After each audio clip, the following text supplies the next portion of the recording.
Em nome da Clínica Horizontes, do Instituto Horizontes, nós vamos iniciar, né, o nosso evento de hoje, Solidão e Pandemia na Terceira Idade, né, os efeitos do isolamento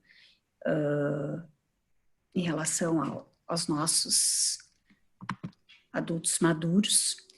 E para isso nós estamos com a presença da doutora Manuela Pestana Lopes e da doutora Denise Souza, que vão nos trazer aí, né, um pouco dos seus conhecimentos, dividir com a gente e conversar um pouco, depois a gente poder debater também.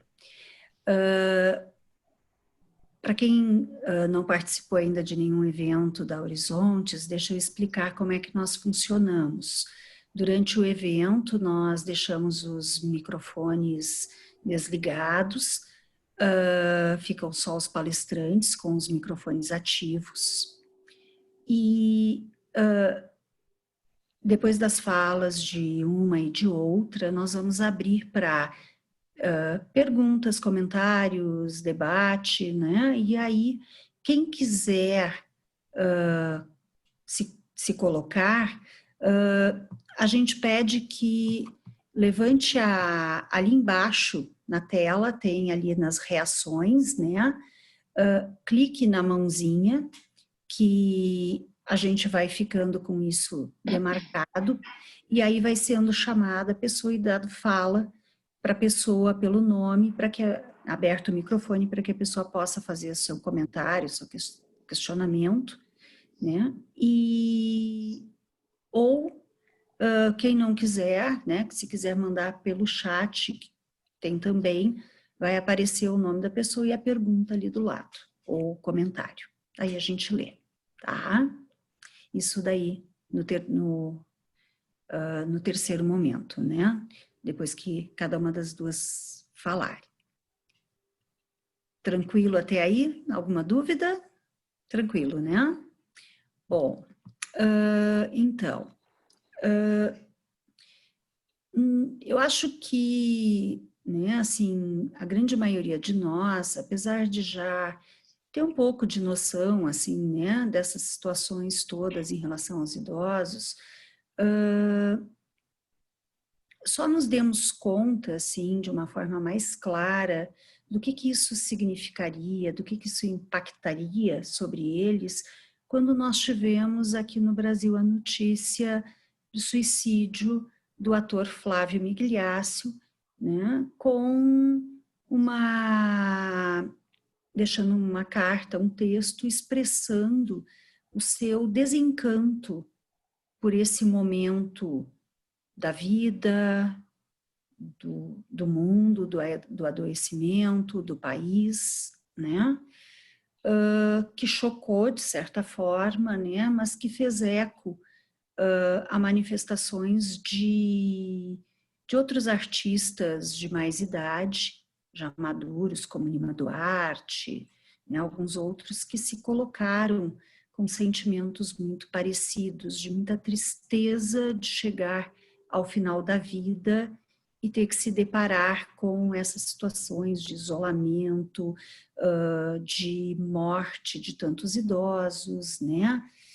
Essa questão até mesmo dos nossos idosos institucionalizados que, por questões de segurança, né, até pelo que a gente viu que vinha acontecendo na Itália, na Espanha, né, o Brasil correu em muitos locais no sentido de fechar as instituições, as clínicas, os residenciais geriátricos em relação às visitações para protegê-los, mas que ficaram isolados, né? A gente vê muito essa questão de passou o Dia das Mães e que muitos filhos não foram visitar suas mães porque tinham medo de contaminá-las, ou mesmo, né, então essas mães se referindo, já de terceira idade, referindo que foi um Dia das Mães diferente, triste, nesse sentido, embora se sentindo protegidas, né? Houve uma imagem que circulou muito pela internet, talvez muitos de vocês tenham visto, de uma avó americana no Dia das Mães que criou uma cortina de plástico com braços plásticos fechados, colocou no varal do quintal da casa para poder abraçar os netos, porque não estava suportando, né, a saudade, o isolamento. Então, tudo isso nos faz parar e pensar, né, o que acontece e o que estamos fazendo, né, os nossos adultos maduros, as pessoas da terceira idade, até mesmo os que nos procuram nesses momentos aí de maior dificuldade para falar de tudo isso, que nos procuram nos nossos consultórios, né? Bom, então eu vou passar primeiro a palavra para a doutora Denise Souza. Para quem não conhece, a Denise é psicóloga e psicanalista, membro pleno e presidente do Centro de Estudos de Porto Alegre, CEP, coordenadora docente e supervisora também na formação para adultos maduros, em psicoterapia para adultos maduros do Instituto Ciro Martins. Então, Denise, contigo. Bom, em primeiro lugar, eu gostaria de agradecer imensamente o convite e pela possibilidade de estar aqui com vocês, conversando, né, principalmente conversando com a Josiane e com a Manuela sobre um tema que eu penso que é extremamente importante e atual.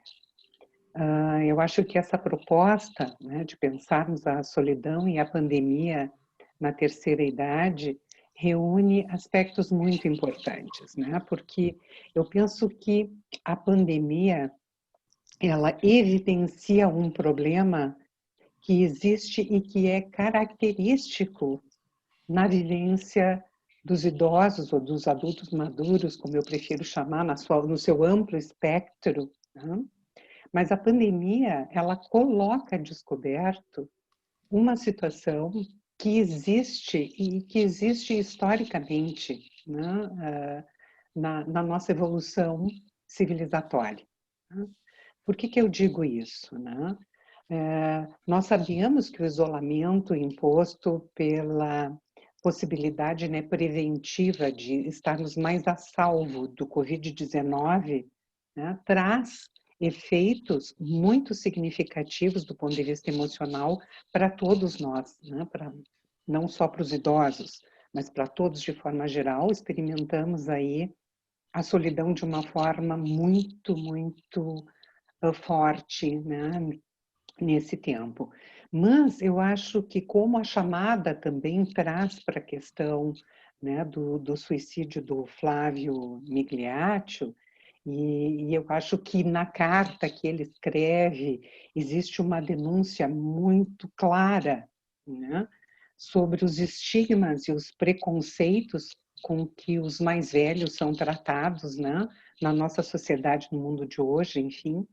Mas não é um fenômeno atual, isso é um fenômeno recorrente ao longo da história, né? Essa sensação de que ao envelhecermos e quanto mais evoluímos na nossa idade, quanto mais velho ficamos, parece que mais somos percebidos como desnecessário, às vezes inúteis, e pior que tudo isso, em muitos momentos o idoso se torna invisível na sociedade.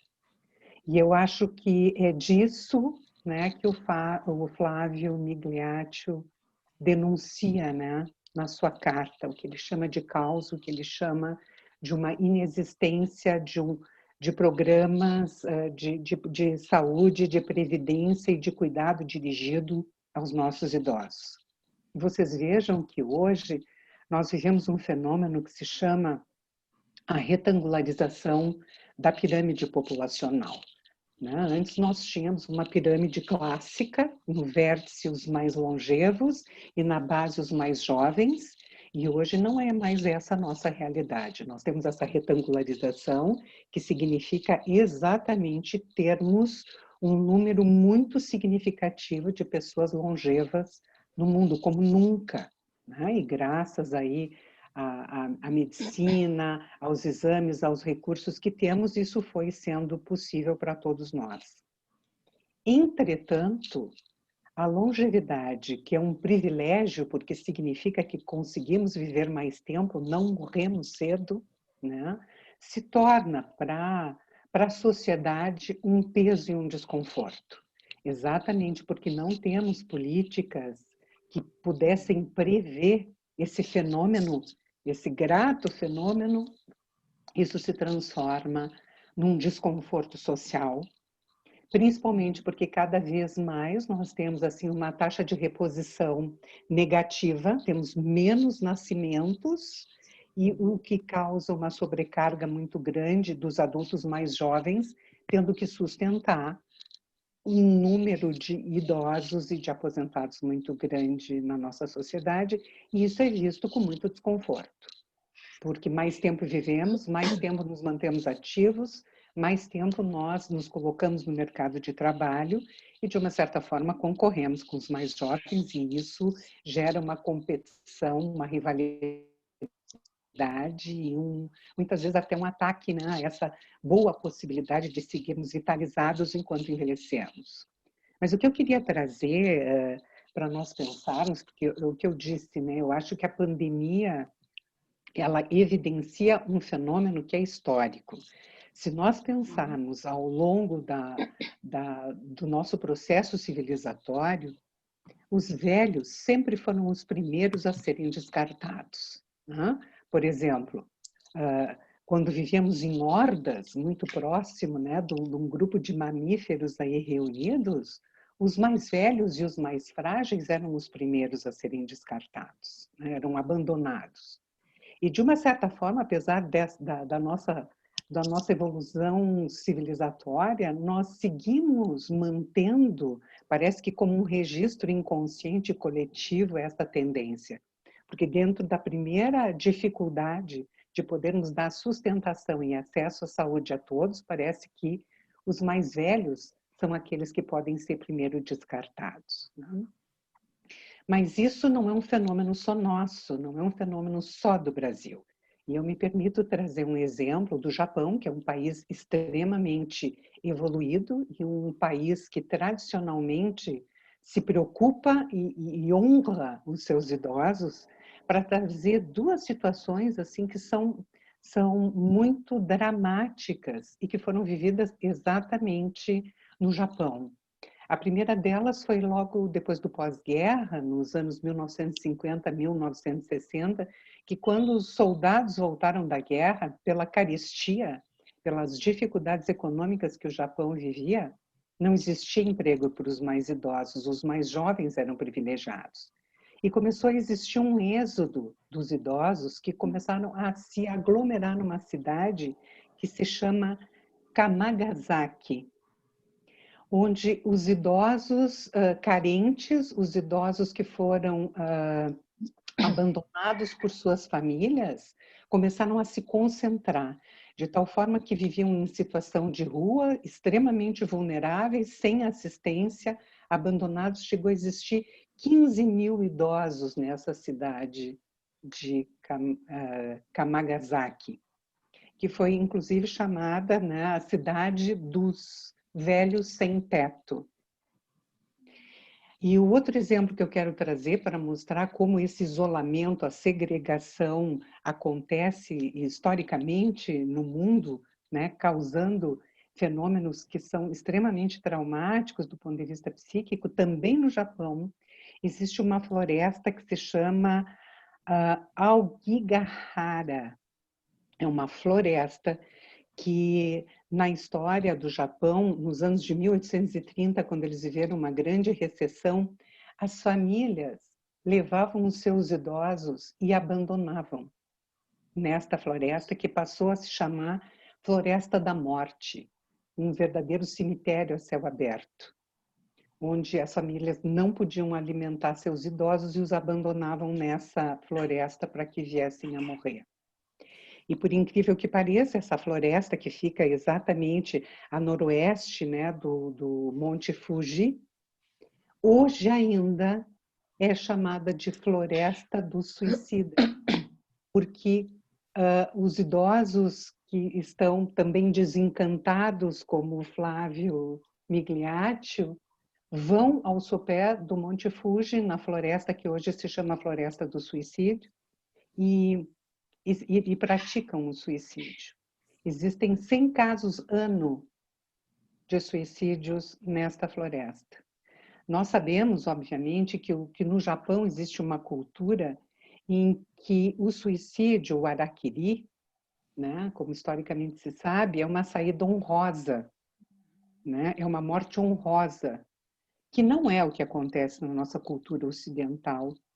O suicídio não é uma saída da vida honrosa, é justamente uma saída movida pelo desespero e pela desesperança, né? Quando não temos mais nenhuma alternativa para acreditar, né, de que vale a pena investirmos na vida, as pessoas praticam esse ato desesperado. Né? Mas eu também gostaria de assinalar que nos idosos, nos adultos maduros, como a gente chama, né, como eu prefiro chamar, apesar do seu grande espectro, que vai desde os 45, 50 anos até os 85, 90, 100, até agora, muito recentemente, a OMS está alterando, inclusive, os seus parâmetros para dizer quem é idoso. Antes, a partir dos 60 anos, todos eram idosos, hoje já está mudando, eles estão mudando para 85 anos o conceito de idoso. Né? Então, eu acho importante trazer esse dado, porque isso está sendo revisto. Né? Então, mas o que eu gostaria de dizer é o seguinte, que o desespero e a desesperança e o decorrente retraimento diante dos investimentos da vida, eles também acontecem sem que seja o suicídio propriamente dito. Existe uma espécie de suicídio emocional, diríamos assim, que é a desistência de investimento na vida e na realidade, que acarreta em sintomas, né, de cunho depressivo importante, exatamente pela descrença na possibilidade de encontrar no ambiente respostas para os seus investimentos. E a solidão é um dos grandes fatores que ocasionam esse tipo de conduta, né, emocional. Eu acho que isso é bem importante, porque aí nós falamos de um outro tipo de isolamento, que não é o isolamento geográfico e necessário que vem para preservar a vida, porque mesmo os mais idosos hoje, apesar de sentirem a solidão, de sentirem falta do abraço, do afeto, do contato físico, entendem como um gesto de amor. Existem isolamentos que estão na contramão disso. Existem isolamentos afetivos e isolamentos efetivos no sentido de ausência de contato humano, independente da pandemia. A Adriana Mendonça, que é minha parceira na coordenação do curso de especialização em psicoterapia para adultos maduros, ela comenta uma situação que ela viveu na Argentina, que um professor nosso, Salvaresta, dizia o seguinte, ele escreve um texto dizendo: aos idosos não se toca. A dificuldade de toque, de proximidade afetiva, é muito intensa e eles se ressentem disso. Muitas das sintomatologias poliqueixosas e da necessidade, às vezes, de atendimento médico se dão nesta possibilidade de encontrar atenção e contato físico, porque o médico toca quando examina. E ele fez uma pesquisa na Argentina, onde ele via que muitas vezes a busca de atendimento médico vinha desta necessidade de ter um toque humano, um toque de alguém que olha com atenção. Então, vejam como isso, ao longo, né, desses anos todos, ele segue existindo de forma muito, muito clara, essa dificuldade que nós temos de inserir o idoso e o adulto maduro com movimentos de proximidade física, de cuidado e contato. Inclusive, eu não digo no idoso que está institucionalizado, ou naquele idoso já de uma fase a partir de 70 ou 85 anos, que é a fase final, aí a última fase da adultez madura, que vai até os 100 anos. Falamos de adultos maduros até com menos idade, que enfrentam uma situação de terem que se defrontar com o seu processo de envelhecimento e de viverem o que nós chamamos de síndrome normal do ajustamento, mas que cria, como a síndrome normal da adolescência, fenômenos a nível da personalidade que são muito traumáticos e muito desgastantes. Porque começa pela perda da autoimagem. No processo de envelhecimento, a gente passa a não se reconhecer nem no próprio corpo, nem na sua própria imagem facial. Isso causa fenômenos de despersonalização em muitos momentos do processo, que são extremamente dolorosos. E exatamente porque não existe um cuidado específico, isso passa muitas vezes batido e começa a haver o que a gente chama um retraimento, uma espécie de necessidade de interiorização, porque a gente precisa reestabelecer todos os nossos registros psíquicos e investir uma nova imagem, mas isso se perde, às vezes, na nossa capacidade de estarmos ligados na realidade. E muitas vezes isso é tomado como sintomas depressivos, quando na verdade é um luto normal que se precisa realizar. No processo de envelhecimento, assim como na adolescência, a gente pode até trazer uma equiparação, nós temos lutos muito semelhantes. Perda da referência, perda do corpo, perda das referências, inclusive socioculturais, com sintomas muito específicos. E às vezes isso se confunde com uma depressão, às vezes até endógena, nem só psicógena, né? Mas esses fenômenos psíquicos que acompanham, né, o processo do envelhecimento têm que poder ser vistos e têm que poder ser conhecidos, porque quando não tratados, muitas vezes desembocam nisso que eu chamava inicialmente desse desinvestimento emocional, psíquico na realidade. E muitos dos fenômenos nós acreditamos que se esse desinvestimento não é tratado, isso pode inclusive acarretar em processos de desafetação e desmentalização, com uma dificuldade de poder entrar em contato com os afetos, de poder pensar a sua situação e se confundirem com processos de senilidade. E podem evoluir, inclusive, para patologias desta ordem. Mas eu costumo dizer, e nós pensamos isso muito claramente, que esse isolamento que vivemos e essa solidão que é inerente do processo do envelhecimento, ela é acrescida do que nós vivemos anteriormente, na nossa estrutura de personalidade, nas nossas vivências pessoais. Porque nós podemos encarar a solidão de formas diferentes. Se nós temos recursos pessoais, se ao longo do nosso desenvolvimento emocional, nós desenvolvemos uma capacidade de viver bem conosco mesmo, ou seja, como o Winnicott dizia, né? Se nós desenvolvemos uma capacidade para estar só, para estar bem conosco mesmo, e encontrarmos em nós recursos para vivermos sem a presença do outro, podendo lidar melhor conosco como companhia, nós vamos viver a solidão de uma determinada forma. Em contrapartida, se o que nós experimentamos quando estamos sós é o sentimento de solidão, como descreve a Melanie Klein, que é de outra ordem o sentimento que nos acomete, porque o sentimento de solidão, como a Melanie descreve, Não importa, a pessoa pode ter o sentimento de solidão e estar acompanhada, estar rodeada de outros, o que eu entendo que é a pior solidão, é a solidão acompanhada, porque é um sentimento que é interno, né?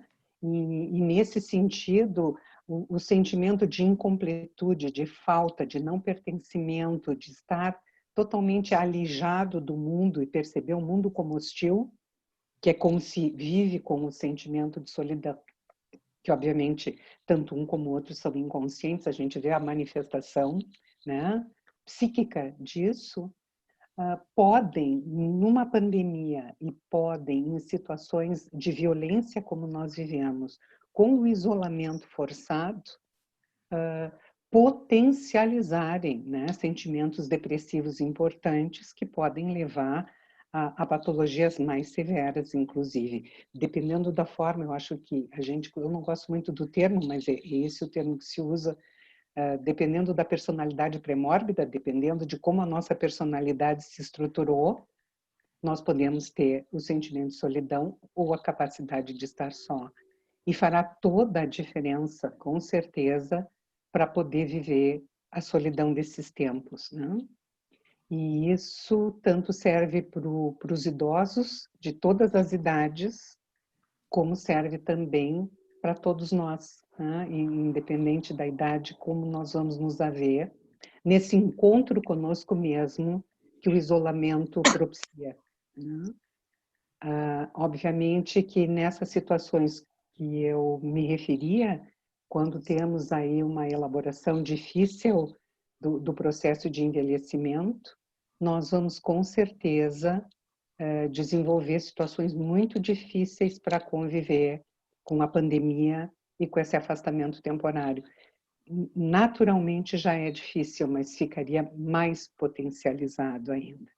Eu não sei como é que eu estou de tempo, acredito que eu já deva me encaminhar para o final. Teria outras questões para comentar, mas eu acho que a gente pode, à medida que formos abrindo para o debate, quem sabe eu possa ir complementando alguma outra ideia, trazendo alguma outra questão. Vou ficando por aqui. Obrigada, então, Denise. Então, passar a palavra para a doutora Manuela Pestana Lopes, que é psiquiatra, especialista em gerontologia. Ela é sócia do Pronto-Socorro Cruz Azul, onde ela atua na área de emergências psiquiátricas. Então, uma boa noite. Primeiro, eu gostaria de agradecer aí o convite. Para mim é um prazer falar desse assunto, apesar de sofrido, né? Mas acho que é bem importante, ainda mais nesse momento, que aqui, inclusive, agora eu estou aqui no meu plantão, e diariamente eu recebo algum tipo de queixa que não é na cara, assim, visto que é uma queixa psiquiátrica, e sim as queixas psicossomáticas, e que tu começa a abordar durante a consulta e começa a entender que isso, a origem é completamente emocional, assim. Vindo a calhar ali com o comentário que a doutora Denise disse, que os idosos às vezes procuram atendimento de emergência, né?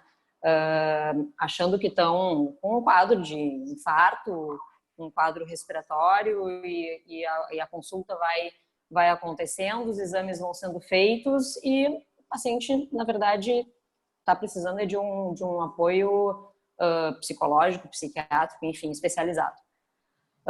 Mas então, assim, o que eu queria dar continuidade ali nas abordagens da doutora Denise a respeito da solidão, né? Então, a solidão é um sentimento absolutamente subjetivo, então não tem como a gente medir, nem quantificar, qualificar, enfim, é subjetivo, é do paciente. E é basicamente uma sensação, como ela colocou, né, agora no final,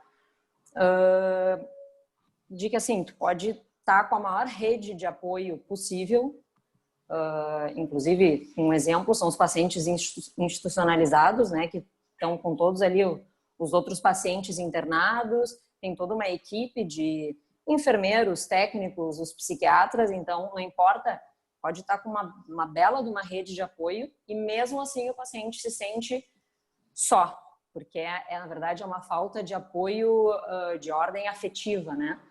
Então, isso traz um sofrimento gigantesco e muitas vezes difícil de compreender, principalmente por parte da família, porque a família às vezes tenta entender e a família, né, tá todo mundo indo visitar esse paciente, esse idoso, e mesmo assim ele segue com essa queixa de solidão, né? Então, assim, quais são os fatores de risco que a gente sabe que estaria vinculado aí com o início desse sentimento aí de solidão? Então, pacientes institucionalizados, pacientes que estejam em isolamento, seja por qual for o motivo, e agora a gente está vivendo uma situação típica disso, né? Por algum transtorno de adaptação a uma mudança de estrutura familiar, de alguma doença, de uma viuvez. Tem uma questão que as pessoas às vezes não se preparam muito, que é para a questão da aposentadoria, né? Então, ter um trabalho e ter uma função e de repente tu perderes isso sem ter tido um preparo do que tu vais fazer nesse teu momento de aposentadoria, é um momento que é bem difícil, os pacientes adoecem nessas circunstâncias, né?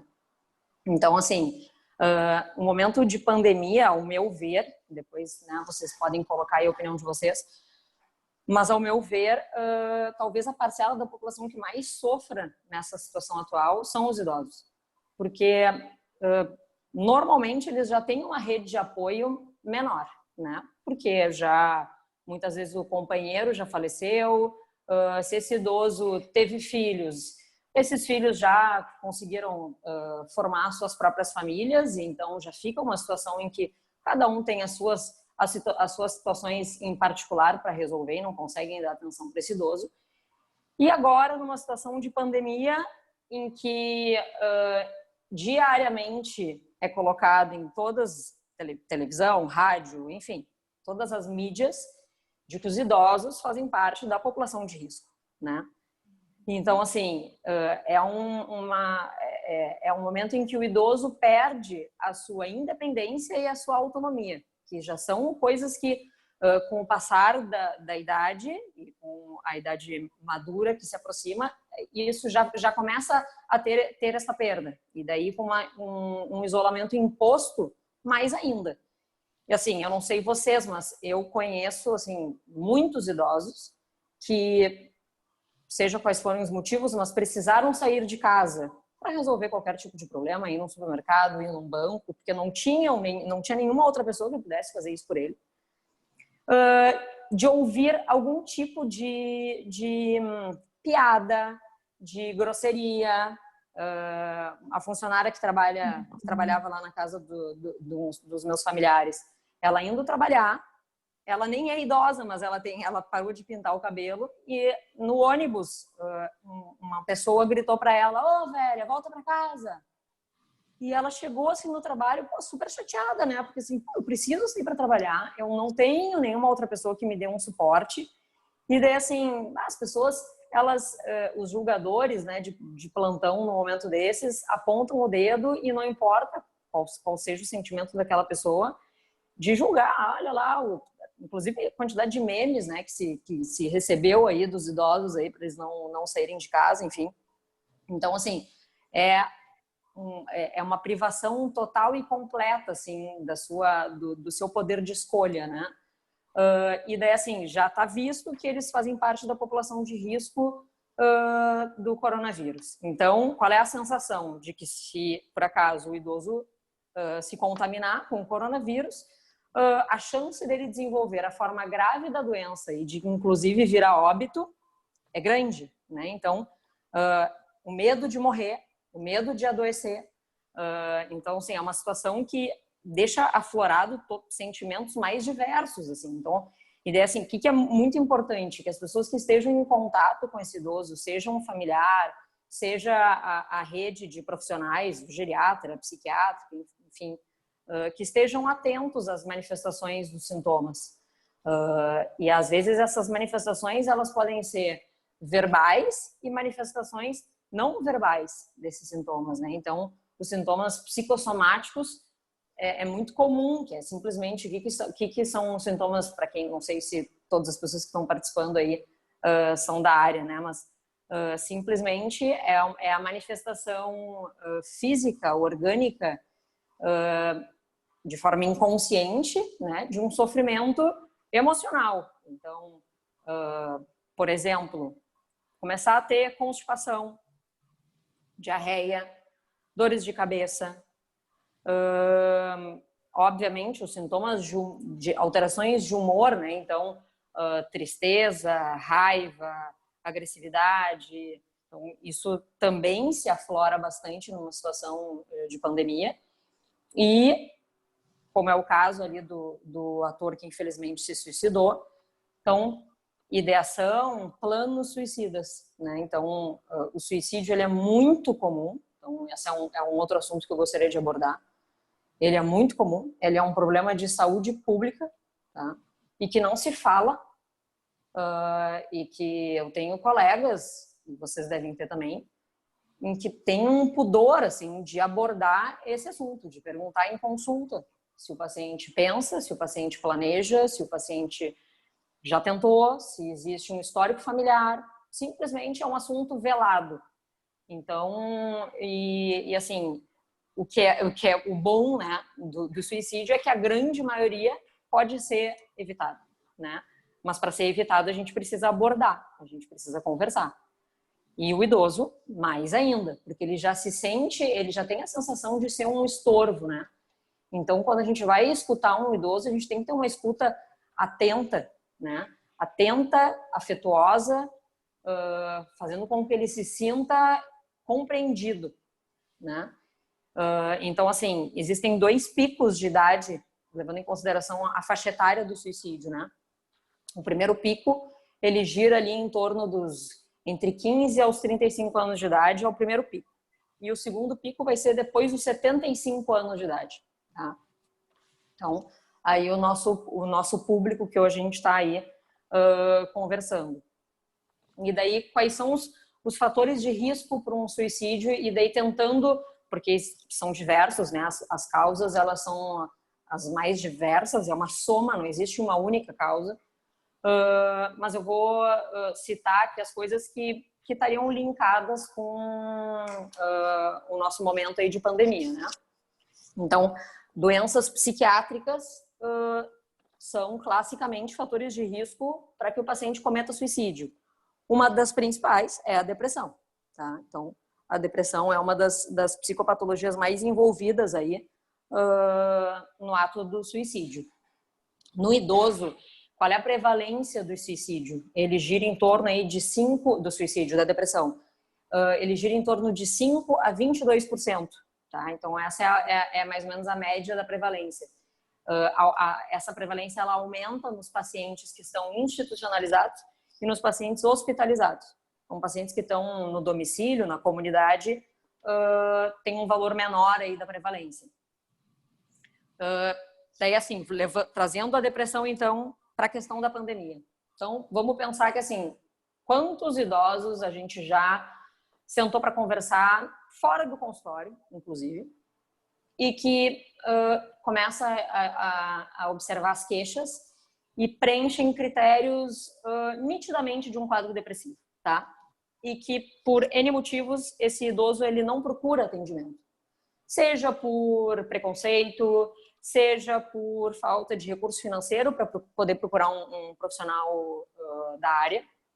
Enfim, seja qual for o motivo, ou porque o que muitos me comentam assim é que já vem sofrendo há mais de ano, mas que sempre ficam com aquela expectativa de que vai passar, e que vai passar, e que vai passar, e que é um momento ruim, e que acabam deixando. E então procuram um psicólogo ou psiquiatra no momento em que não tem mais como suportar a dor.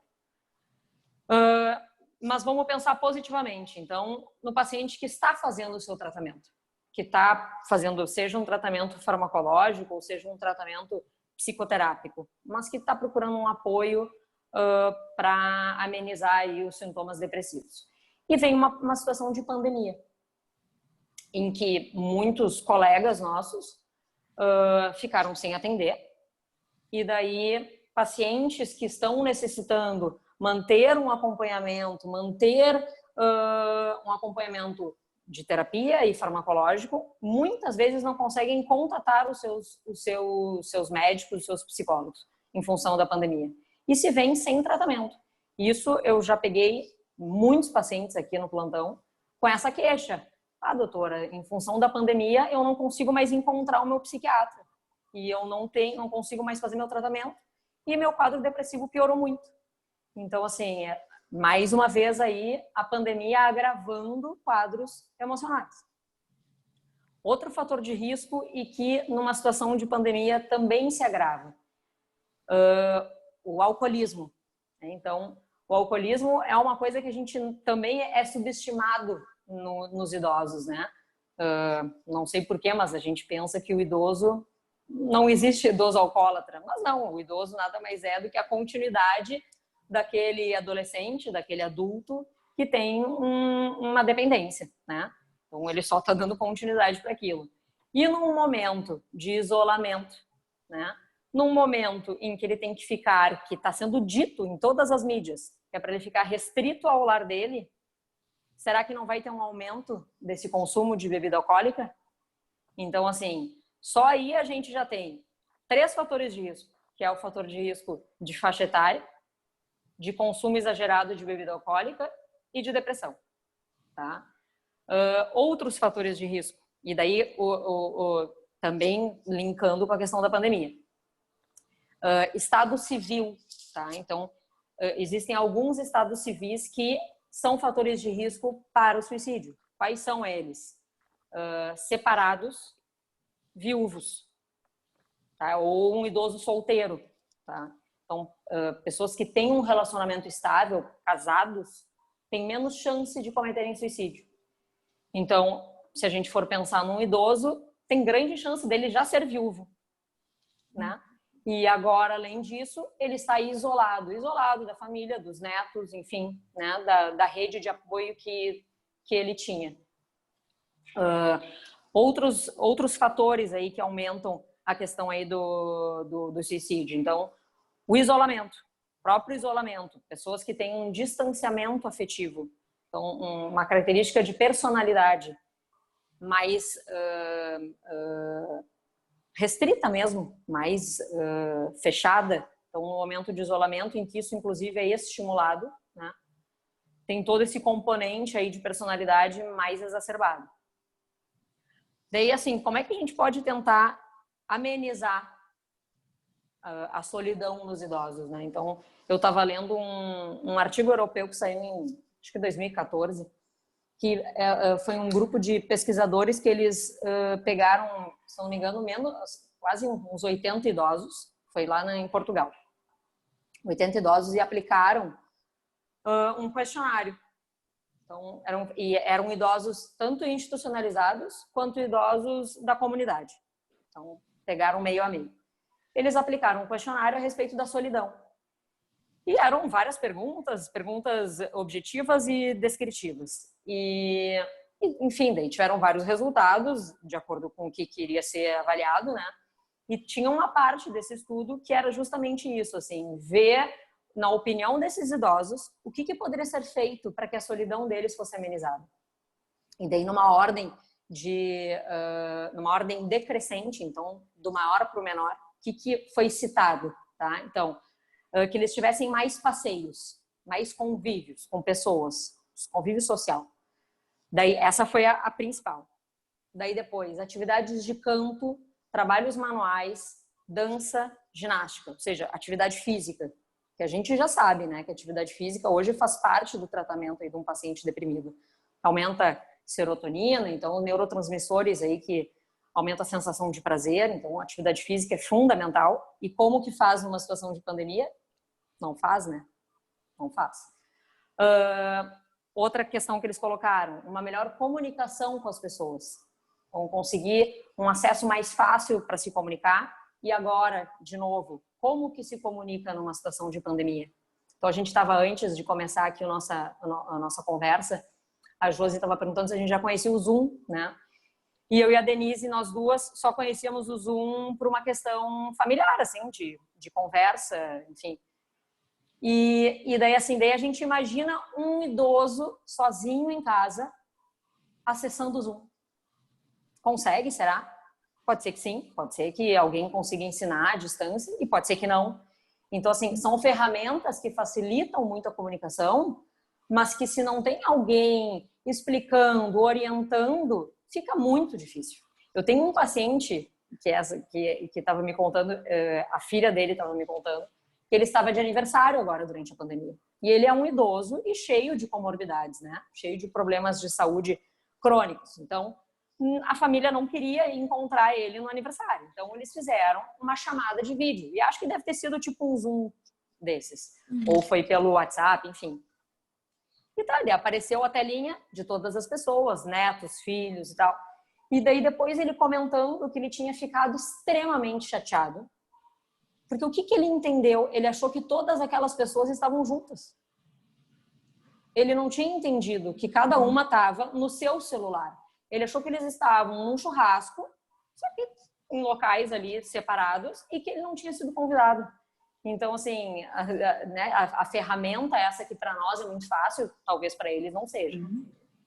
E o que mais me chamou a atenção é que às vezes a gente acha que a referência para o idoso é a família, filho, o parente, né? E às vezes não é. Então, assim, a família mais presente não foi lá o critério, o topo lá de sugestão deles. Estava lá em, se eu não me engano, 15% dos idosos comentou da família estar mais presente, de não abandonar o idoso. Ou seja, isso volta naquela questão lá do início, de que solidão não tem a ver com tu estares com muitas pessoas e ter uma rede de apoio assim, numerosa. Ou seja, eu posso estar com a minha mãe, com meu pai, com meus irmãos, mas se eu não me sinto, do ponto de vista do afeto, amparado por eles, não me serve. Eu não vou me sentir pertencendo a este grupo, né? Então, tinha um idoso no grupo desse estudo que comentou que o cachorro dele era a pessoa de referência, assim, de elo de afeto. Então, assim, para finalizar tudo, eu só queria, assim, lembrar que, então, o idoso, a gente precisa ter uma escuta muito atenta com ele, ouvir o que ele está tentando nos dizer, e que às vezes isso não é de uma forma muito clara, e que, assim, tá no estatuto do idoso, né?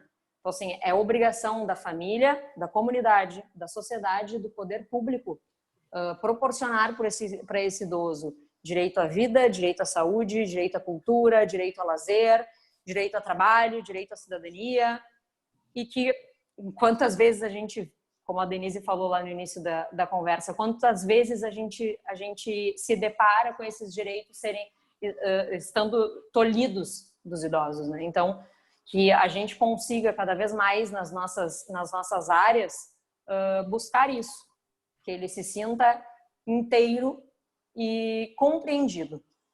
Então, estou aberta aí agora às perguntas. Obrigada, Manuela. De nada. Bom, então, vamos ver agora, né? Está aberto para quem queira fazer algum questionamento para as nossas convidadas, comentários, né? Está aberto para a gente poder conversar agora, né? A gente tem aí até às 9 para poder conversar a respeito do tema.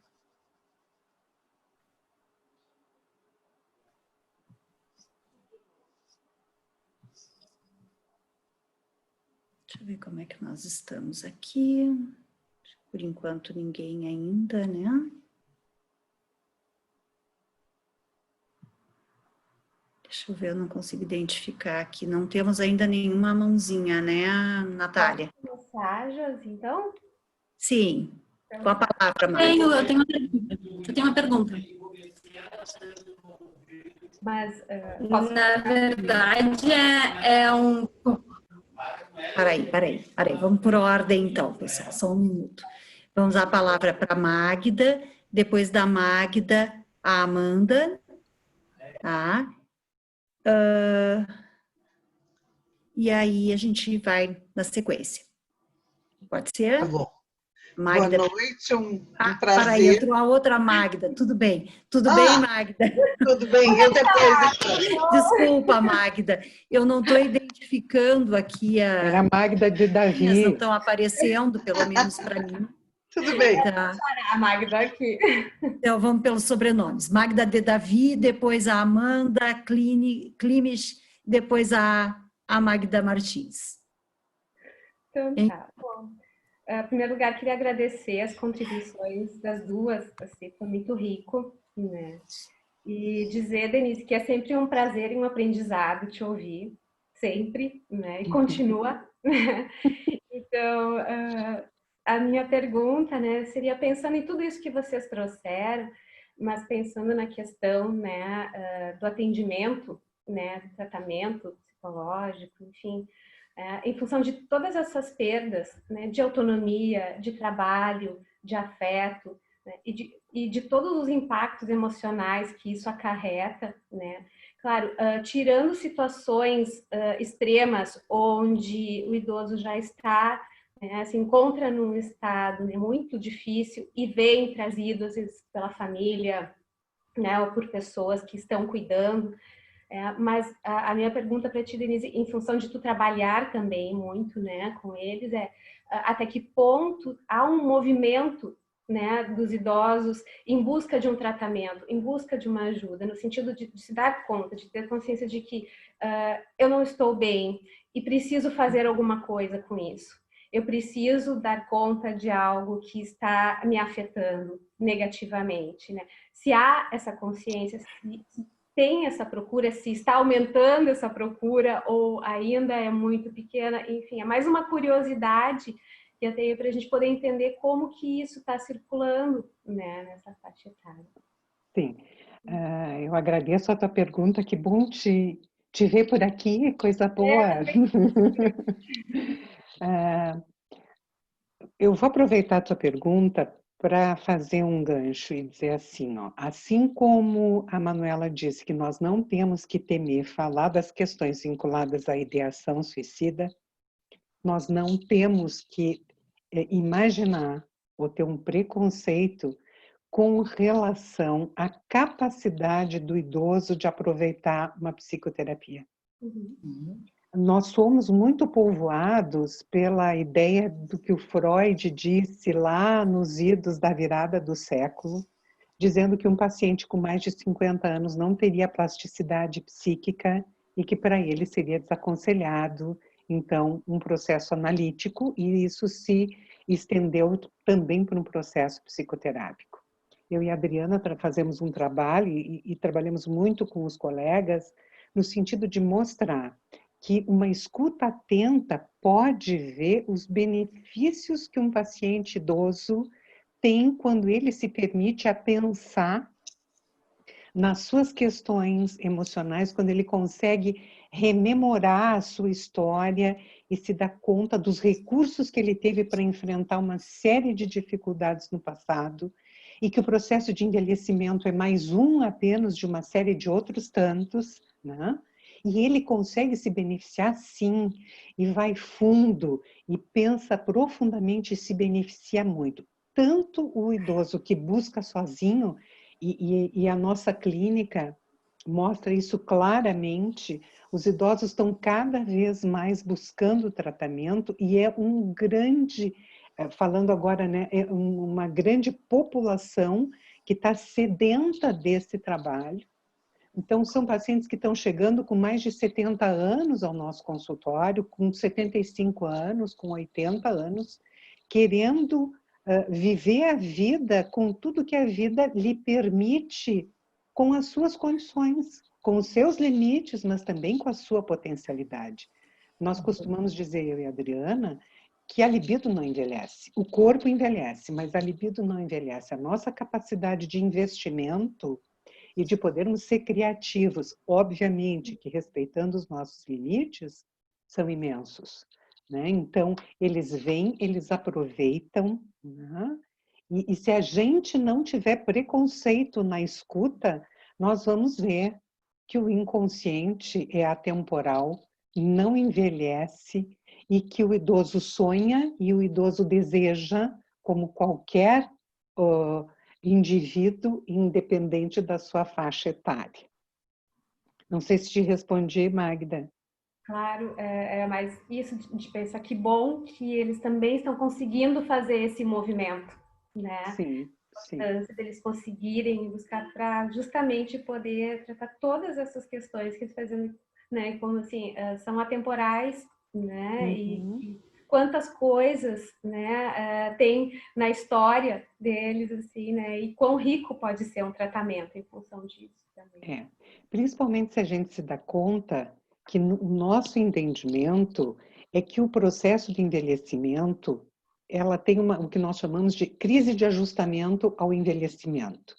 E que a pessoa vai viver o que nós chamamos de síndrome normal da maturidade. Tem uma série de perdas e uma série de coisas para elaborar, mas também tem uma série de possibilidades de aprendizado e de vislumbrar um jeito de viver este momento da vida. Né? E isso é muito importante. Nós temos casos, inclusive, de idosos que são levados pelos familiares, que no início têm uma resistência, mas que depois começam a tomar gosto e o desejo aflora, e aí o desejo passa a ser deles de seguir pensando as suas questões.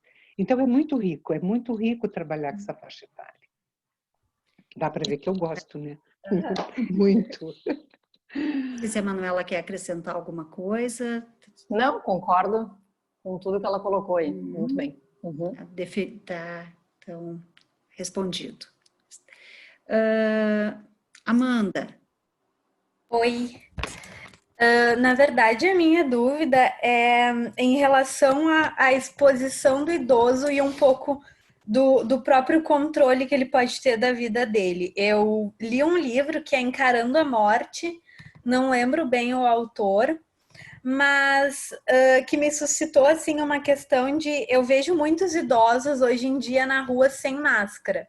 E aí eu fico pensando o quanto a questão de não estar de máscara é, de certa forma, o idoso tentando tomar um pouco de autonomia da sua vida, mas de uma forma que coloca ele em risco, né? Porque a questão da terceira idade, querendo ou não, como as famílias acabam se voltando muitas vezes ao cuidado, enfim, o idoso se sente até mal de perder um pouco da sua autonomia, né? E então fiquei pensando nisso, assim, de que os idosos, a exposição dos idosos desnecessária, né? Eu penso até também nos meus avós, não seria uma maneira de resgatar um pouco do controle da própria vida que é perdido em meio a todo esse processo evolutivo. Sim. Quem quer comentar, falar? Manuela? Não, eu concordo, acho que é bem por aí mesmo, e também já ouvi bastante idosos saindo, assim, e como tu colocaste aí, sem a máscara, e mais, idosos saindo com a máscara, mas a máscara completamente errada, nariz de fora, enfim. Mas daí o argumento era assim, dizer que eu não aguento mais ficar em casa. Então, eu preciso sair, eu tô ficando desesperado, eu tô angustiado. Então, a vontade de amenizar esse sofrimento emocional é maior do que realmente entender que existe o risco do vírus, né? Porque, assim, o risco do vírus, ele tá em absolutamente tudo, né? Então, uma correspondência que esse idoso vai pegar na caixa de correio pode estar com vírus, né? Então, acho que tem que colocar muito numa balança os prós e os contras desse isolamento total e completo, né? Porque eu acho que ele pode ser bem, bem ruim, assim, dependendo do ambiente desse idoso, ficar isolado em casa é uma tragédia, né? Então, não sei se a Denise aí tem mais alguma coisa a colocar. Eu gostaria de complementar isso que a Manuela falou, dizendo que eu vejo muito jovem sem máscara, muito adulto sem máscara e usando Sim. inadequadamente e não saindo sozinho, se aglomerando, né? Exatamente. Então, essa questão de se colocar em risco não é uma coisa só do idoso, isso é uma coisa Do ser humano. humano. Fica Exato. insuportável, né? Manter esse cuidado excessivo que naturalmente temos que ter, porque mudou totalmente a nossa rotina de vida, né? E aquela coisa da sensação de ser imortal, né? A gente Mas sempre acha sabe que com a gente não vai acontecer. que não vai acontecer, com certeza. Mas eu acho que tem uma questão também da temporalidade aí, sabe? Eu acho que a temporalidade para o idoso e a temporalidade para uma pessoa jovem é diferente. Ah, com certeza. Por exemplo, o idoso, ele precisa viver o máximo que ele pode, o aqui e o agora. Porque a Exatamente. perspectiva de tempo de vida é diferente do Não se jovem. sabe. Um adulto maduro de 50 anos espera viver mais 30. Agora, um adulto maduro de 75, 85, ele não tem uma perspectiva de tipo, tenho que me cuidar terrivelmente porque eu tenho mais 20, mais 30 anos para viver. O idoso não tem. Então, me chamou muito a atenção alguns vídeos, até ridicularizando algumas atitudes dos idosos, tentando sair por baixo da cerca, pulando o muro, batendo nas pessoas, nos cuidadores que não querem deixar ele sair, como se fosse... Claro que são situações de provavelmente idosos que não têm um controle sobre si mesmo tão adequados para estarem fazendo isso, mas isso me levou a pensar que o desespero para viver o dia de hoje com o máximo do que a vida pode dar é diferente, porque são pessoas que já vivem com a proximidade da morte como possibilidade presente há muito tempo.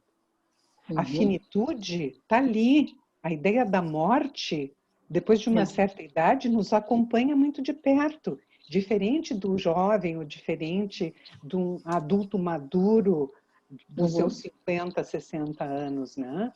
Então, a intensidade do desejo de viver o dia de hoje pode fazer um idoso tirar a máscara e ir para a rua, porque estar no sol e ver gente significa a vida que ele pode viver hoje. E que ele não sabe se ele vai viver amanhã com coronavírus ou sem coronavírus, né? Exatamente. Bom, Magda Martins, eu estou anotando, pessoal, todo mundo está se inscrevendo pelo chat ou pelas mãozinhas, tá? Magda. Tá bem. Boa noite, pessoal. Um prazer, Denise, te ouvir. Oi, Magda. Manuela. Bom ver o rosto conhecido também, né? Muito bom. E enquanto eu via vocês, me tocou algo que tu disse, entre outras coisas, Denise, algo que tu dissesse quanto aos idosos não se toca. E que a Manuela depois lembrou também na clínica, né, das questões psicossomáticas. E eu lembrei de um livro que é A Casa das Belas Adormecidas, do Yasunari Kawabata, não é? Que é um japonês, tu estavas falando na cultura japonesa também, sim, que é um homem de 60 e poucos anos e que começa, porque um amigo ia a frequentar uma casa que tinha uma questão muito específica, que era passar a noite com uma jovem que estava adormecida. Então, eram velhos que iam a essa casa e passavam a noite com jovens mulheres muito bonitas e que eram, de certa forma, anestesiadas, então passavam a noite e elas estavam nuas, então eles podiam tocá-las e podiam ficar ao lado dessas mulheres sem se sentirem impotentes. Então, ele vai trazendo lembranças dele, vai lembrando que, diferente de outros homens, desse amigo principalmente, ele tinha uma esposa, ele tinha uma família, ele se questiona por que ele está indo ali, não é? E vai entrando nas questões do envelhecimento e dessas perdas que se vai tendo na medida em que a idade bom vai chegando, vai passando. Eu gostaria de ouvir vocês um pouco a respeito desta questão, né? Um pouco da sexualidade também do velho, né? Do idoso, ou do adulto maduro. E outra coisa foi... eu estava lendo uma reportagem no El País e falavam em algo que hoje uma pessoa me trouxe a respeito do pai dela, que por estar já há desde o início da pandemia, isolado em casa, atualmente quando sai, sente muito, ele tem sintomas, então ele tem mal-estar, ele começa a se sentir mal e precisa voltar para casa. E nesta reportagem eles falavam na síndrome da cabana e traziam a questão de que as pessoas, quando ficam muito tempo em países frios, muito tempo isoladas pela neve, depois elas têm um certo receio de sair de casa. E levantavam também questões e traziam algumas fotos de idosos, às vezes até um casal de idoso, que depois de um tempo na pandemia se recusava a sair, com medo ainda de ser contaminado, com medo do que poderia estar, com receios, mas também por aí eles vão trazendo várias questões, mas também por uma acomodação, não é?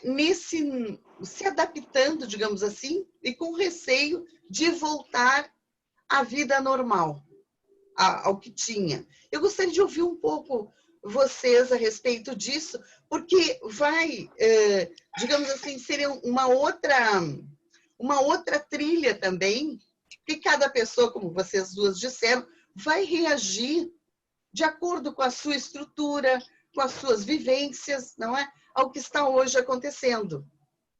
E de que forma, claro que é individual, mas algumas pessoas podem reagir dessa forma, com receio de retomar, e pessoas jovens também, de retomar o seu trabalho, de retomar as suas atividades, né? Por medo de contaminação, ou simplesmente porque esse lugar também ficou confortável. Eu acho que as questões da pandemia, eu acho que ela fortalece muito traços de personalidade, assim, pessoas com um funcionamento mais fóbico acabam ganhando um pouco com a questão da imposição do isolamento. Eu tenho pacientes que, quando eu questionei no retorno agora, consulta presencial, eu estava tentando manter o online, mas estava funcionando, mas eles mesmos que fizeram essa solicitação, então eu fiz a consulta presencial. E eles estavam se saindo muito bem, assim, porque para eles estava muito confortável. Eles já têm essa característica de gostar mais, de ficar mais no seu canto, escondido do mundo, né? Então, acho que ele fortalece esses traços, esse tipo de funcionamento.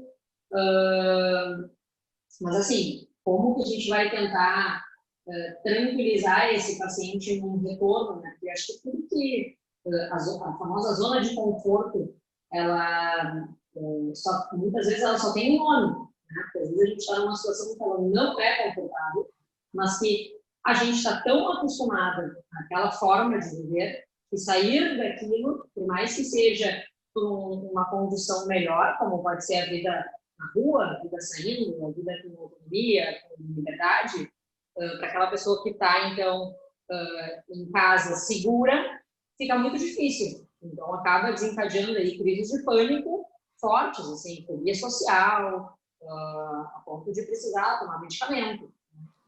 Então, não sei qual é a experiência da Denise com os pacientes dela nessa situação, mas para mim é bem nessa linha, assim. Não, concordo bem com isso que tu comenta, Manuela. Até tenho pouco a agregar com relação a isso. Mas eu me senti muito provocada pela Magda para falar da sexualidade do adulto maduro. Verdade, não tinha pensado. Aliás, quando eu tenho que citar, porque é a pessoa que cunhou esse termo que eu vou dizer para vocês, até num trabalho que foi premiado na APA, que é a minha parceira de estudo da vida inteira, que é a Adriana Mendonça, que ela se deu conta que nós tínhamos parâmetros muito equivocados para pensar a sexualidade do adulto maduro. Por quê? Porque o conceito que sempre norteou pensar a sexualidade do velho é a primazia do genital. É aquilo que Freud nos ensina e que está perfeito como teoria para a idade adulta jovem. Por quê? Porque pela necessidade da preservação da espécie, pela necessidade, né, de mantermos a espécie viva, a primazia do genital sempre esteve a serviço de, com a cópula, podermos perpetuar a nossa espécie, e por isso a primazia do genital. Mas e quando se perde a primazia? Quando a gente não tem mais capacidade de seguir fértil e que com a menopausa e a andropausa se perde a potência? O que fica, o que sobra da sexualidade para o adulto maduro depois dos 50 anos, quando os hormônios já não nos ajudam tanto a manter uma ereção, para manter uma lubrificação, né? E que precisamos de alguns acessórios medicamentosos, às vezes, para poder manter a genitalidade. Bom, a Adriana se deu conta que na fase do amadurecimento, no processo de envelhecimento, existe uma fase que se chama de pós-genital. Ou seja, nós não precisamos mais copular, nós podemos usar recursos de outra ordem, inclusive transar, ter relações genitais, mas que isso não precisa mais ser o objetivo único da sexualidade. Inclusive, aí nos demos conta juntas de que para que a sexualidade do adulto maduro seja efetiva, precisa existir um retorno do polimorfismo. Porque mais do que nunca nós vamos precisar do que originalmente eram as pulsões parciais para nos excitar e para ter prazer. Então, é o olhar, é o toque, fundamentalmente, usar o tato, o corpo, nos tocarmos muito, nos beijarmos muito e usar o cheiro, o romance e a fantasia para termos maravilhosas relações sexuais que podem ser genitais, mas que necessariamente não precisam sê-lo. E que isso pode tornar a vida sexual de um casal estável, ou de algum casal que se forme eventualmente, muito rica. Eu vi que uma colega chamou a atenção por um filme do Robert Redford e da... Agora me fugiu o nome. Que é a Barbarella, a Jane Fonda, a eterna Barbarella, para quem é da minha idade vai saber a que me refiro, que é Nós das Noites, né? Onde o desejo que eles tinham era de aconchego, era de proximidade física, era de carinho, é de dormir de conchinha. E isso é erótico, isso é sensual. A sensualidade, a nossa capacidade erótica, não termina quando a nossa potência genital diminui. E a gente tem que poder usar esses recursos que a gente chama do retorno do polimorfismo, sem que isso desemboque numa perversão, como antes, quando a exigência era da primazia do genital. Então, a sexualidade do adulto maduro é muito rica e a gente tem uma série de conceitos que vão por essa linha, que eu rapidamente estou adiantando aqui para vocês, né? Bom, Karen trouxe um comentário escrito. Eu não sei se a Karen quer ler ou se quer que eu leia. Oi, Josi, posso ler? Oi, lê pra gente, Karen. Boa noite, é um prazer ouvi-las. E conforme eu acho que a Denise trouxe, né, sobre... Não, foi a Manuela trouxe. Isso, sobre a questão até da dificuldade de acessar as plataformas, né? E a Denise também trouxe que tem chego mais na clínica, então pacientes entre 70, 75, 80 anos, pensando nessa questão do isolamento social, né, em função da pandemia, seja ele total ou parcial, e levando em consideração a dificuldade do acesso às plataformas, como que tem se dado assim esse atendimento? Bom, a minha experiência então, com os atendimentos online com os idosos, basicamente eu fico confortável em fazer esse atendimento online, mas principalmente para aquele paciente que já é meu paciente, né? Então, fazer um primeiro atendimento online, eu nem tive, na verdade, porque para mim acho que é bem importante a questão da primeira avaliação, que ela começa com absolutamente todos os detalhes, né? A vestimenta do paciente, como ele se locomove, como ele gesticula, enfim, higiene, vai muito além da queixa em si, né? Então, esse primeiro atendimento online eu evito. Então, se era um primeiro atendimento, eu inclusive fui até a residência desse idoso para fazer esse atendimento. Mas daí por plataforma não. Eu acho que não fica legal. Assim. Mas para aquele paciente que já é meu paciente e ele faz questão de que isso seja online, pelos motivos dele, enfim. Daí, ok. Daí como é que eu vejo que funciona bem, para que não precise ficar baixando muitos aplicativos, eu uso normalmente o WhatsApp. Então, eu mesmo que faço a ligação de vídeo, então eu só tenho que aceitar a ligação e ter uma conexão adequada, enfim, e tem funcionado super bem, assim, super bem mesmo. Assim. Mas, basicamente, o WhatsApp. Outras plataformas de uso, não, porque eu tentei com Skype e ele não conseguiu nem baixar o aplicativo do celular, então acho que ficou meio complicado, então deixei o WhatsApp e está dando certo. Bom, eu da mesma forma, todos os meus pacientes, quando iniciamos o processo de isolamento social, e isso foi lá no entorno de 16 de março, então já temos aí mais de 2 meses, né, de atendimento, faço online, todos os meus pacientes aderiram, porque todos os meus pacientes já faziam uso do celular e também optei por WhatsApp com vídeo, que eles já tinham uma familiaridade e foi muito, muito tranquilo manter, através do WhatsApp, ligação de vídeo, os atendimentos.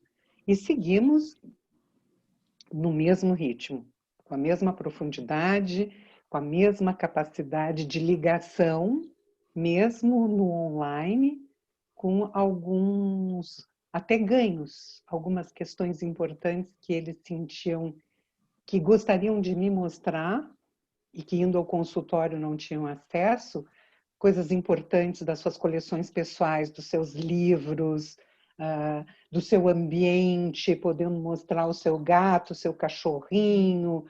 Uhum. E isso, assim, sendo de uma riqueza muito grande. Por isso que eu digo, se perde algumas coisas no trabalho online, mas se ganha outras que são muito significativas. Principalmente com o idoso, que o setting não é tão rigoroso do ponto de vista teórico-técnico, como o setting e o enquadre que se faz de pacientes com uma outra faixa etária, né? A Kátia Pedoni também. Tem mais ainda, deixa eu ver, 1, 2, 3, 4, 5, né? Inscrições com questões. A Kátia Pedoni. Boa noite, eu gostaria imensamente de parabenizar a Denise e a Manuela pelas ricas palavras que puderam proferir nesse momento, nesse encontro nosso. Eu faço parte também do grupo de adulto maduro, então queria contar um pouquinho para vocês.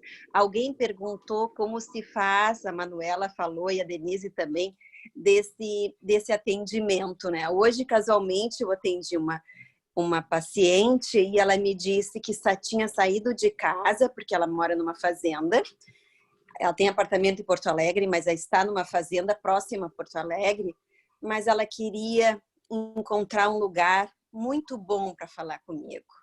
E como ela tinha ido num supermercado, ela escolheu uma praça muito arborizada, que ela pudesse conversar comigo assim, com bastante privacidade. Ela queria sair um pouquinho da casa dela. Ela é uma adulta madura, de 67 anos. Então, ela escolheu um lugar que também fosse aprazível para ela poder falar das coisas que ela não queria falar dentro da casa dela. Então, acho importante poder trocar isso com vocês. A gente conversou por WhatsApp, não por vídeo, só por voz. Então, isso também é uma maneira que a gente tem de conversar. A escuta fica muito interessante, né? Porque nesse momento é um processo que talvez a pessoa é um início de tratamento, já faz umas 10 sessões que eu converso com ela e eu ligo para ela, né? Nós combinamos um horário. Então, assim, vários momentos dessas 10 sessões eu já pude ver assim como ela escolhe o lugar que ela quer falar comigo, né? Normalmente ela é uma adulta madura, depois da sesta da tarde. Então eu vejo que ela se prepara para conversar comigo. Eu acho uma coisa muito bonita. Ela tem uma história muito triste, mas quem encaminhou essa senhora foi a neta dela. Então é uma história muito bonita, que também a família está fazendo um esforço e também está podendo olhar que ela precisava de um atendimento emocional. Então isso vem a corroborar com o que a gente está conversando, né? De alguém estar atento ao redor dessa idosa para poder fazer o encaminhamento e ela procura atendimento. Parabéns para a Clínica Horizontes e por esse momento. Obrigada, Kátia. A Kátia faz parte da primeira turma do curso de especialização em psicoterapeutas de adulto maduro do Ciro Martins. Bacana. Bom, a Marguerita coloca aqui que gostaria que a Denise falasse mais do ajustamento psíquico necessário na velhice. Isto, Marguerita?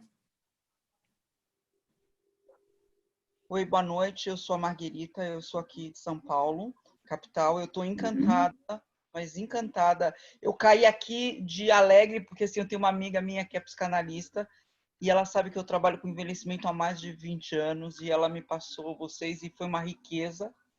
A Denise, eu estou encantada, Denise, com as suas falas. Eu gostaria muito de conhecer mais do seu trabalho aí em Porto Alegre, conhecer essa clínica de maduros, né, que você falou. Eu sou mestre em gerontologia pela PUC de São Paulo aqui, sou psicogerontóloga pelo Instituto Gerações da professora Adélia, não sei se você conhece, Goldfarb também, que é psicanalista, e eu estou encantada com as falas. E eu gostaria que você falasse um pouco sobre isso, sobre essas... Agora eu acho que está um pouco apertado o horário para falar, que eu acho que é um tema bem legal para você fazer. Acho que fazer até uma sala só sobre esses aspectos, esse ajustamento que é necessário na velhice, né? Eu trabalhei 14 anos numa instituição de longa permanência para idosos e tenho uma empresa há 8 anos de atendimento domiciliar para idosos e atendimento clínico para idosos. Idosos frágeis, acima de 80 anos. A fala da Manuela também da doutora Manuela foi excelente, parabéns. Se der tempo de falar um pouquinho sobre isso, eu vou ficar feliz, senão eu já estou satisfeita. Muito obrigada. Só tenho a agradecer. O que eu posso te dizer é o seguinte, tá? Muito rapidamente, que nós sentimos a necessidade de pensar alguns conceitos novos para poder compreender melhor essa faixa etária que vai dos 45, 50 anos até os 100 anos. E que cada fase tem um movimento emocional e psicodinâmico muito importante que precisa ser compreendido, né? Principalmente no que diz respeito ao movimento narcisista que é necessário fazer no processo de envelhecimento. Freud trabalhou com o narcisismo propriamente dito, o narcisismo primário, o narcisismo propriamente dito e o narcisismo secundário. Nós sentimos a necessidade de criar um outro conceito, que é o narcisismo terciário ou senescente, devido à necessidade dos reinvestimentos narcisistas necessários para o reconhecimento do eu e para a redistribuição de libido dentro do ego ideal e do ideal de ego. Eu não teria condições de poder falar agora sobre isso, mas isso é só uma parte assim do processo de elaboração da síndrome normal da maturidade, do envelhecimento, que é outro conceito que a gente cunhou, né? Você tem algum material sobre isso, Denise, disponível para que a gente possa ter acesso? Nós estamos, eu vou fazer uma propaganda, se tu me permitires, Josiane. Por favor, Josiane, deixa ela fazer a propaganda. Bem rapidinho, porque tem mais gente inscrita. Nós vamos lançar um livro que se chama Um Divã para o Adulto Maduro. Vai sair esse ano, em junho, onde toda essa teoria e esses conceitos a gente vai estar lançando, tá? Provavelmente em junho, julho, esse livro vai estar sendo lançado. Tá ok, muito obrigada. Daí nos avisa, então, para a gente poder, de repente, estar pensando até alguma coisa, um lançamento conjunto, alguma coisa. Aviso, né? Sim, com prazer, vai ser um prazer, Josiane. Bom, a Ercilene também faz uma questão. Gostaria de perguntar sobre as consequências do isolamento total. Posso falar? Minha pergunta é a seguinte: até que ponto... Boa noite a todos, estou adorando, estou tão empolgada que eu até... eu queria saber a respeito da questão do idoso, nesse comportamento tão ascético que a gente está, para preservar, para proteger, até que ponto isso não possa comprometer ele afetivamente, porque ele vai ficando tão carente desse contato, que isso possa vir a ter um efeito rebote e afetar a imunidade dele, se tornar até mais vulnerável, né? E até que ponto também, quando a gente diz não podemos abraçar, não pode sair, é cheio de não podes, a gente não está também esquecendo da autonomia dele fazer a escolha dele, se ele quer, se ele não quer o abraço, se ele quer ou não quer correr o risco, como se a gente estivesse assim infantilizando o idoso, como se ele não soubesse o que é bom para ele, né? Então é tanto o efeito disso na imunidade quanto o desrespeito a essa autonomia dele. Tá? Muito obrigada antecipadamente, que eu estou adorando. Quer falar um pouquinho, Manuela, desses aspectos de imunidade aí? Com certeza, concordo bastante com o que foi colocado. A imunidade, ela sofre interferência de diversas formas, né? Então, um paciente que está em isolamento total, como tu colocaste, certamente ele não vai estar conseguindo se expor, por exemplo, a sol, né? Então, vitamina D aí fica...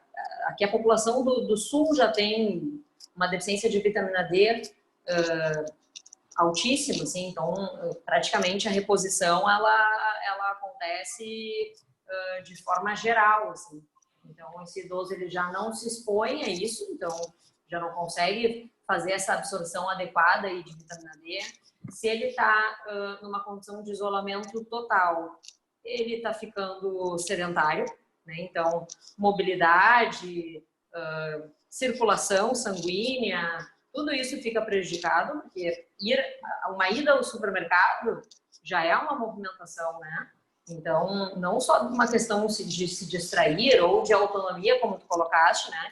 Então, essa questão de se movimentar mesmo, de fazer uma caminhada. Então, tudo isso traz qualidade de vida de todas as formas. Aquilo que eu coloquei antes, que saiu aquele estudo lá europeu que os idosos colocavam como sugestão de como melhorar a solidão, as atividades físicas, né? Então, a dança, a ginástica mesmo, enfim, porque a atividade física, ela libera aí neurotransmissores muito importantes para uma sensação de bem-estar. Então, se eu estou isolado, eu não consigo fazer isso de forma adequada, né?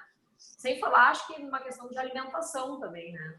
E acho que o consumo aí que eu vejo que aumentou muito na questão do isolamento são as teleentregas, né? Então, tu acaba consumindo muito mais alimentos prontos, né? Então, ir num supermercado, comprar legumes, comprar as frutas, tudo isso também se fica prejudicado se eu não tenho alguém que possa fazer isso por mim. Então, eu vou lançar mão daqui a pouco de comer um miojo, comer pão, o idoso adora comer pão, bolacha, né? Então, acaba que não se nutre também adequadamente. Então, fica certamente mais suscetível. Nereu. Queria também fazer uma pergunta, né?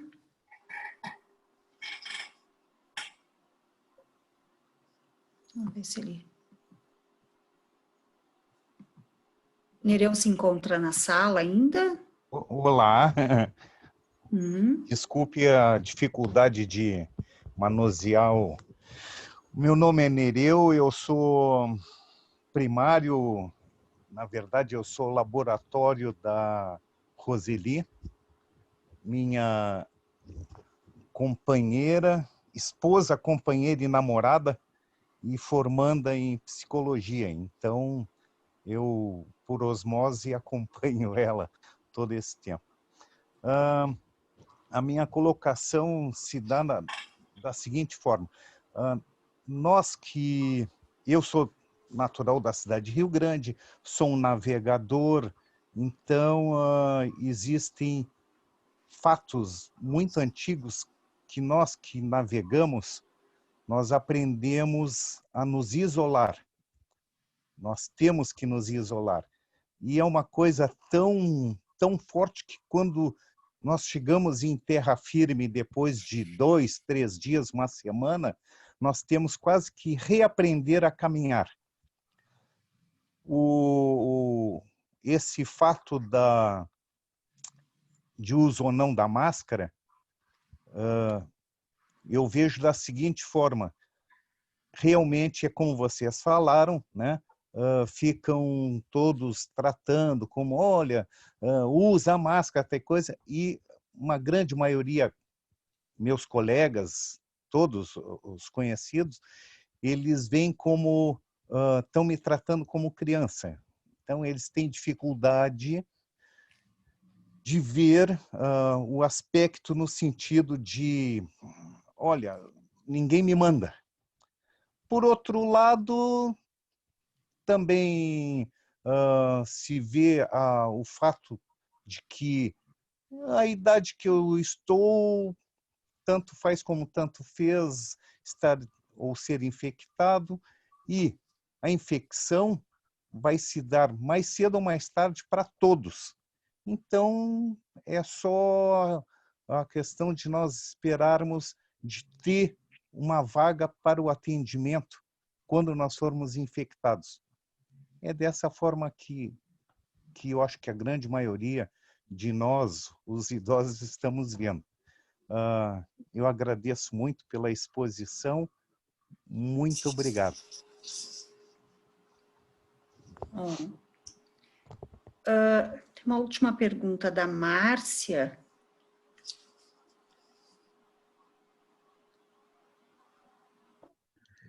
Olá, boa noite. Escutam? Sim. Ok.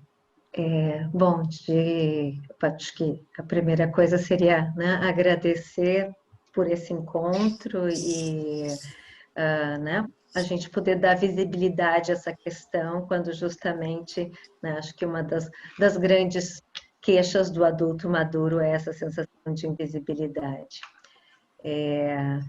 Fiquei pensando assim nessas imagens que a Denise trouxe, né, da floresta do suicídio, né, e da cidade dos velhos sem teto, né, e achei bonito que a Magda trouxe o Kawabata aí, que, né, tem esse livro tão bonito, acho que essa sensibilidade, né, que o japonês tem para a questão da velhice.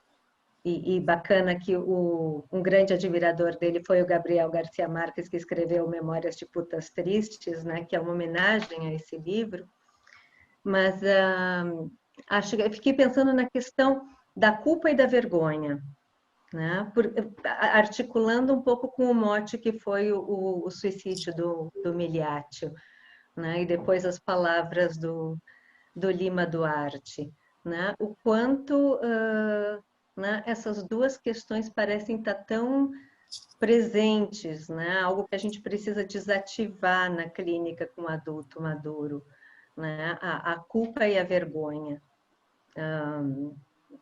Né? E claro, né, a gente estava falando que no Japão, né, tem essa questão honrosa, mas a gente vê que mesmo no Japão, né, né, essa cidade escondida e essa floresta tem algo, né, porque não é realmente o Araquiri, não é a saída, né, pela porta da frente, né, é outro tipo de morte, né, e dessa morte psíquica. E então não sei, queria que a Denise falasse um pouquinho sobre isso na clínica, né? A questão da culpa e da vergonha.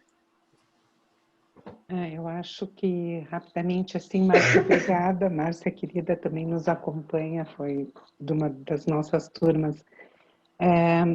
Eu acho que quando nós pensamos, né, nas palavras que o Flávio deixa escrito na carta dele, né, que ele diz, parece que esses 85 anos foram em vão, a gente se dá conta, né, de que ele está tomado por um sentimento depressivo, né, onde ele desqualifica toda a vivência, tudo que ele viveu, como se ele esperasse que o que ele viveu pudesse ter um outro tipo de repercussão na sociedade e que ele pudesse ter feito a diferença. E parece que quando ele não faz a diferença, quando ele não cria uma mudança importante, que talvez fosse o desejo, dá uma sensação de inutilidade, de invisibilidade, então não tem por que seguir, né? E acho que na clínica a culpa e a vergonha são dicas que retornam, né? E que impedem realmente o adulto maduro e o idoso de poder experimentar vivências de prazer de outra ordem que não as já conhecidas, né? E acho que a gente tem que poder trabalhar insistentemente com isso para que isso não se efetive, né? De qualquer forma, o Migliaccio diz, cuidem das crianças. Uhum. E eu digo, sim, temos que cuidar das crianças, porque as crianças já anunciam o velho que irão ser. Obrigada. Ela quer comentar ainda mais alguma coisa? Não, acho que a Denise está fechando muito bem aí com essas palavras. Bom, nós vamos ter que encerrar por aqui, pessoal. Nós já passamos alguns bons minutos, né? Agradecer a doutora Denise Souza, a doutora Manuela Pestana Lopes, que puderam contribuir, né, aqui conosco essa noite. Não se encerra aqui o tema, né? Se teria muito mais coisas, como se viu, para falar, para discutir. Talvez fique a ideia de outros encontros ainda online, ou talvez daqui a um tempo presenciais. Bom, né? E tem aí, então, o lançamento do livro da doutora Denise em julho, nós vamos aguardar. Então, agradecendo a todos que estiveram aqui conosco essa noite, nós vamos dar por encerrado o nosso evento de hoje. Tá? Muito obrigada. Muito obrigada. Foi um prazer. Boa noite, foi um prazer. Boa noite a todos e a todas. Em nome da Clínica Horizontes, boa noite a todos.